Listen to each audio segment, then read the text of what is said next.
water is flowing. April 16th, this will flow through here.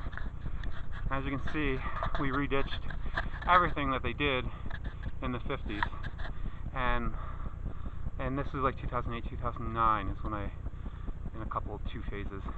So we have piles here. You can see where there's dirt that could be leveled off or used in other places. So this goes all the way down. I thought this is cool how it sneaks around in this hillside. I almost rolled a tractor on that hillside, brush hogging it for the first time, but I didn't realize how steep it was because I couldn't tell, it was so thick. But this is cool. It sneaks all the way around, and you can see it goes right down into my driveways down there. Houses up there. Apple orchards that were planted in the 40s that still produce apples. Pistol, are you happy? It's pretty cool, right? And the big house and barn. The barn is a whole other story.